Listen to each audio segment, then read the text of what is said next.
Nice Shorts theme song. Nice shorts. Yeah. Malcolm, thanks for Right. joining us. So nice to meet you. Lighting is a challenge with stop motion. So why foil? Because that seems to be reflective. Mhm. Did you decide which side of the foil was better to animate with?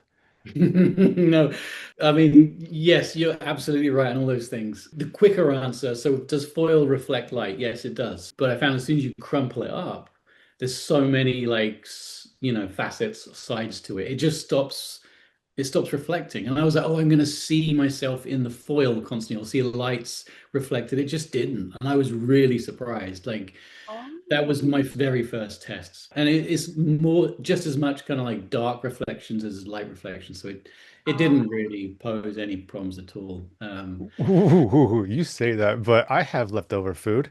I know that once you crumple it, there's a point where you uncrumple it and it tears easily. And you have Oh, the big yeah. ball, the big foam. I'm guessing it's a big foam ball. Yeah. Yeah. Yeah. So you crumpled it and then had to stretch it tight over a big foam ball. You're telling me you didn't tear like 1,000 sheets? Oh, yeah. But I went to Costco and I bought like a catering size box of foil. And I'm still using it now. But like, I'm going to get through two or three sequels of Foil Guy with this same box. It's incredible. But Did you have fun at the checkout counter when you're buying all the foil? You look at the clerk and you're like, they're watching me. To answer this first part of the question, why foil? Like it kind of comes back to why I even made the film. Like I had a little bit of time off. I really wanted to make a short film or something. Actually, it wasn't even supposed to be a film. It was just going to be something to put up on my Instagram account. That was just for me rather than like some toy commercial or something like that, you know. I knew I didn't have any money. I didn't want to make anything expensive. I wanted to like strip everything back to just whatever was in the house, whatever I could reuse. I was originally just going to do like a white, like scoop of white backdrop. I wasn't even going to have a set or anything. And I was going to do it out of clay because I was kind of thinking, well, clay's relatively cheap. You can reuse it. I knew I really wanted to do something sculptable, like changing shape, squash, and stretch. I really wanted to push that element. So I Yeah. kind of knew I didn't really want a ball and socket armature. Okay. So my first thought was do it out of clay. And I don't know, like there's a lot of people out there that do clay really well. Rich Weber, I think his Yeah. tag as well, but I love his stuff. And I just knew like it's just not going to be as good as that. So why do I even bother? But I did start looking at like some people when they make a clay puppet or a clay sculpt, they fill it with foil. They'll ball up foil and use that as the core. And Right. I'd started doing that, and I was like, you know what? Like this actually has some sculptable qualities. Like you can squish it, you can add bits to it. And Yeah. I hadn't really seen anyone else do foil. And I was like, huh, this might be something. So I kind of like tested it out and did a lot of like replacement pieces and squashing it, stretching it, stuff like that. There's actually something I put up online, but it's like the first test for the foil guy. And I was like, oh, this kind of works. And it got like a pretty good response. So I was like, all right, I'm gonna go with this. So it's foil. I don't think I realized it at the time, but I think it was more of a reaction to, I worked on a lot of features over the last 10 or 20 years, and they've been getting progressively more detailed, more lav centric, like there's a lot of video reference. Mm. Yeah. And I just felt like I wanted to kind of strip all that away and do something appealing, go back to like, I'm a big fan of like The Illusion of Life, the book from like Frank Thompson and Ollie Johnson, the Disney one, Mm. the 12 Principles. I think is what I started being an animator for, like something funny, something appealing, like big exaggeration, squash, stretch, stuff like, like all the stuff that excites me when I animate. Silly question. What's your association with Botchix on your character design? Oh, I feel like Weber started that.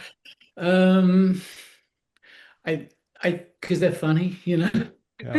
It's so adorable. I don't Yeah, think I I've mean, seen robot have a butt cheek. I love it.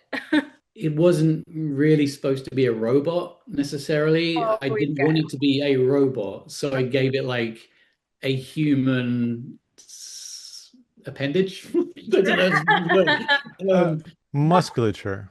yeah, they'll do. Yeah. Yeah. Just to kind of like make it slightly less like this isn't a robot, even though it's silver and like, so and also yeah, it was just it was a surprise, like I knew he was gonna come out and you're gonna because I was playing just to one angle, I knew you were gonna mostly see him from the front, so I kind of thought it was a cheap It, gag. Silly question, almost done. So did you draw lines for Bartik or it just, it's a Oh, shadow? No, no, no. It just it's sculpted in. Like so I spent a long time getting that right.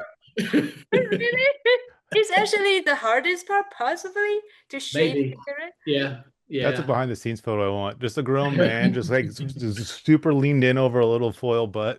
I think it did even have like so I sculpted it, I put foil around the wooden ball and then I built out like the bar. And I remember getting like a metal ruler and just kind of going to create the butt crack. And then I filled it in. But yeah, Oh, it was an important Ooh, part. we yeah, thank thank you you so very much much. for it. Yeah. Yeah. The arm lengthening shot, were you just adding layers at the bottom or was that replacement? A little bit of both. I made like 3 or 4 different lengths of replacements, and then I would for some of the in-betweens, I would just add bits onto it just to get a little further if the increment was too big, Mm. But it was mostly replacement parts, and because it's foil. Like I could literally like just kind of like crinkle up, like twist up a new arm within like seconds. And for the in-betweens, it didn't really need a great armature inside it. Like most of the hero arms had some wire, some aluminum wire in there. But if I just needed to do something real quick, I could just make it out of foil there and then. Was it all just wire and then foil, or did you like say, I'm gonna play with it and you actually do clay under the foil? No, the core of the body and the head is 2 wooden balls that I just picked up from like a craft store, and then I drilled into them. And there's some K&S, which is like brass pieces, like square pieces inside the body, so I could like pop the arms in and out for the different sizes, things like that. So when it's mostly in its straight up robot human form, it's 2 balls with some wire, and then I just got some like epoxy and put like some tie down into the feet so I could tie it down. But as soon as it kind of changes shape, it was like me with a bunch of foil and hot glue and just like kind of like squishing it all together. It was really like I burnt myself so many times because I was just pouring hot glue in to make these shapes, but it was super forgiving. So I would just kind of like keep adding to it. The bit where it turns into like a tower was like me adding more and more and more pieces of foil and hot glue until the point where it was so tall it became unstable. So then I kind of like took it out. I think there was some wire running through it, at least to give it a tiny bit of structure. But It- it was very improvised along the way. but you were able to do a really cool shot where the middle gets straight Oh, lampooned. yes. I love that shot so much. That's unexpected. Yeah. Yeah. I took the head off and like just basically had a bunch of foil that I was kind of like sculpting around the anvils. And then I would kind of like behind it, I think I had some arms that were just clipped with a little, I can't remember whether I just stuck them to the back of the anvil or rigged them down to the floor behind it. So, but they were basically free floating and the head was just like right in front of this kind of like mess of foils. But that was kind of like what I wanted to do. I knew if I had a simple shape like the head, I could take that and then add it to different shapes of things. As long as there was something that was consistent from shape to shape, it wouldn't look crazy. Did you board this or was this kind of just like how how did you plan this? I started with the ending. I knew I wanted the anvil to squash him. When you have like a animal balloon and you squeeze the end and but so I knew I wanted to do that. I knew the head was gonna So good. inflate. But Yeah. I had this this is a stupid idea, but I had this box of human teeth, like fake human teeth from like a dentist. Okay. Sure, sure they're yeah, fake. Uh-huh. Okay. And Oh, I wanted to do this shot where this character screams, and I just wanted to use these teeth. So I was going to have this cartoony looking like face that opens up, and has these like human teeth.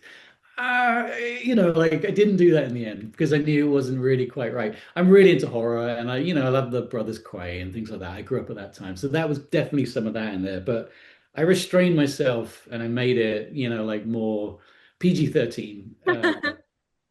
But I didn't board it. I knew I had that. And then I knew there was going to be a series of gags essentially, which I thumbnailed out. I knew like I was going to show the butt, I knew it was gonna The, slam into it, yeah.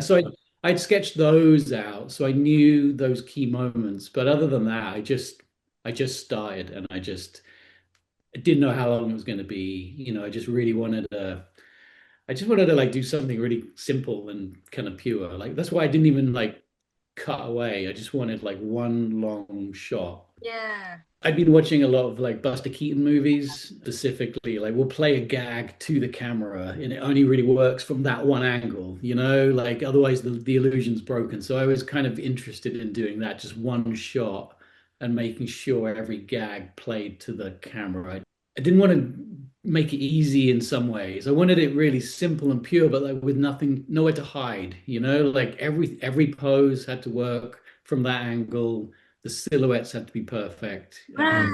Timing. It was all about just like going back to what I really love is like poses and timing and exaggeration and squash and stretch, things like that. So I Mhm. felt like, okay, if I'm going to strip back everything in terms of like production values, everything else has to be perfect. It's such a master class just watching this film because we know the texture of foil, Mm. but of how you manipulate the timing spacing, those magical moments feel like the texture changed.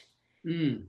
Yeah, it just and the weight, like it just dropped. I'm glad you enjoyed it. It was definitely something as I started messing around with the foil, it kind of like just lit a fuse inside my brain. I was like, I can do anything with this. Like because it's metal looking, it can inherently look heavy.